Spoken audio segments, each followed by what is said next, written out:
이제 마라톤을 하시고 나서 오신 분도 계셨고, 배드민턴을 치고 나서 점핑을 많이 하고 나서 오신 분도 계셨습니다. 이분들은 모두 정강이 통증을 호소하셨고요. 초음파를 보니까 이걸 의심할 수 있었는데요.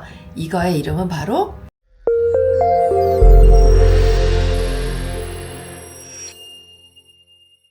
안녕하세요. 닥터 나솔입니다. 오늘은 최근에 이제 조금 자주 오시는 질환 중에 하나를 들고 와봤는데요. 이제 마라톤을 하시고 나서 오신 분도 계셨고, 배드민턴을 치고 나서 점핑을 많이 하고 나서 오신 분도 계셨습니다. 이분들은 모두 정강이 통증을 호소하셨고요. 초음파를 보니까 이걸 의심할 수 있었는데요.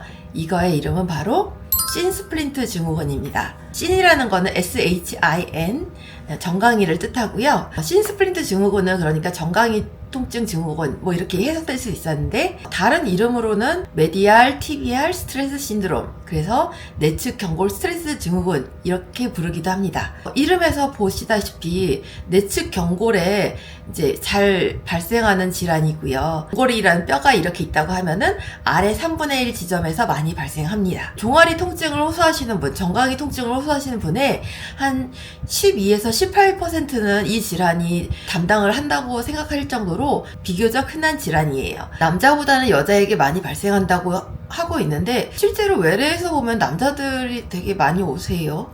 그리고 종아리를 많이 쓰는, 정강이를 많이 쓰는 분들한테 생기다 보니까 스포츠 선수들한테도 당연히 많이 생길 거고요. 그리고 마라톤 하시는 일반인들이라든가 아니면은 이렇게 점핑 같은 걸 많이 하시는, 종아리에 이제 뭔가 압박을 줄 만한, 스트레스를 줄 만한 일을 많이 하시는 분들은 요 병을 의심해 볼 수 있습니다. 그러니까 단순하게 생각하자면 정강이를 많이 써서 생기는 종아리 내측의 통증이다.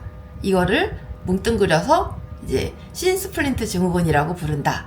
이렇게 얘기를 할 수 있는데요. 이거는 통증이 굉장히 모호한 게 특징입니다. 애매해요. 그래서 가벼운 통증일 경우에는 이제 움직일 때만 아프고 쉴 때는 이제 조금 괜찮은 그런 양상이지만, 조금 이게 심할 때는 가만히 있어도 아픈 그런 특징을 가지고 있습니다. 피로골절을 굉장히 의심을 해서 감별을 해줘야 되기 때문에 엑스레이는 필수입니다. TBR라고 하는 정강이 뼈에 붙는 여러 가지 이제 종아리 내측 근육이 있는데, 걔네들이 경골에 부착하는 골막에 이제 통증이 생기는, 염증이 생기는 그런 질환을 뭉뚱그려서 신스플린트 증후군이라고 합니다. 그러면 이 신스플린트 증후군이라는 게 왜 생기는 걸까요? 보통은 이제 많이 사용해서라고 이제 생각을 할 수 있는데, 그게 첫 번째 이유가 될 거고요. 그 다음에 두 번째는 이전에 신스플린트 증후군을 앓았던 사람이 다시 재발하는 경우입니다. 나머지 경우로는 평발이라던가 잘못된 운동화라던가 이런 걸 신는 경우, 보조기 같은 것도 잘못 착용한 경우, 그 다음에 BMI라고 해서 있잖아요, 체지방량. 그게 높으신 분들, 그 다음에 남자보다는 여자, 그 다음에 골반의 이제 비대칭, 뭐 이런 것들이 원인이 될 수 있고요. 스플린트 증후군이라고 하는 거를 진단하는 거는 일단은 엑스레이는 기본적으로 찍어봐야 된다고 했죠. 피로골절을 감별하기 위해서. 이제 초음파를 보면은 골막에서 근육이 이제 살짝 벌어져 있는 게 보입니다.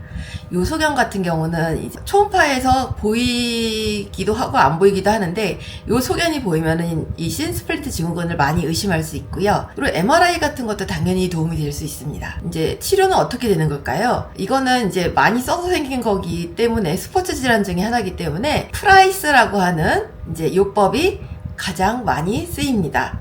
프로텍션, 레스트, 아이싱, 컴프레션, 엘리베이션, 이렇게 5가지를 얘기하고요. 이런 것들이 도움이 된다고 알려져 있는데, 다른 치료 방법은 없나요? 라고 물어봤을 때, 일반적으로 이제 많이 쓰는 치료법이라고 하면은 깔창 같은 걸 신어서 충격을 흡수해주고, 종아리 근육이 이렇게 두꺼워져 있을 거 아니에요? 그거를 이제 조금 풀어주는 근막 이완 치료를 하고, 심할 경우에는 초음파를 보면서 주사 치료를 하기도 합니다. 근육에다가 이런 장력 같은 걸 조절해주는 테이핑 같은 것도 도움이 된다고 알려져 있고요. 신스플린트 증후군 같은 경우는 쉬는 게 되게 중요한데, 통증이 있을 때는 일단 쉬어줘야 되는 게 정말 맞고요. 통증이 있는데도 계속 운동을 한다면 치료 기간이나 재활 기간을 늦추게 되는 원인이 되겠죠. 그래서 쉬어준 다음에 운동하시는 거를 권해드리고요. 그럼 얼마나 쉬어야 되냐? 통증이랑 붓기 같은 게 감소를 좀 어느 정도 한 다음에 이제 운동을 하시면 되니까 그건 개개인마다 좀 차이가 있을 것 같아요. 이제 통증이 있었던 부위에는 스트레칭 같은 걸 해주고 이제 약해진 근육에 대해서 보강 운동을 해주는 게 중요한데 이제 제일 중요한 근육은 햄스트링 근육이라고 해서 허벅지 뒤쪽 근육이랑 대퇴사두근이라고 해서 허벅지 앞쪽 근육 이 두 가지가 되게 중요합니다. 두 가지가 종아리를 단단하게 잡아주기 때문이지요. 치료 방법에 대해서 아까 얘기하지 않은 게 있는데요. 물리치료나 체해충격파 치료도 도움이 됩니다. 체해충격파 치료는 이제 최근 보고에 따르면 이제 신스플린트 증후군에 되게 효과적이라고 나와 있기도 합니다. 이거 그러면 안 낫는 병 아니에요? 이거 치료될 수 있나요? 이렇게 물어볼 수 있는데 이 질환은 쉬면 좋아지고 스트레칭이랑 근육 강화 운동을 하면은 더 좋아지기 때문에 어떻게 보면 완치까지는 아니더라도 많이 치료될 수 있는 병이기도 합니다. 근데 이제 또 많이 쓰면은 또 이제 안 좋아질 수 있겠죠. 예. 피로골절이 생길 수도 있어요, 나중에는. 그렇기 때문에 이렇게 생기지 않도록 시스플리트 증후군이 의심되는 경우에는 병원을 꼭 가보셔야 되고 이거를 피로골절을 감별해 주는 것이 굉장히 중요합니다. 아프다 싶으면은 이제 병원에 오셔서 조기 진단, 치료 이런 걸 받으시는 거를 추천드립니다. 이상입니다.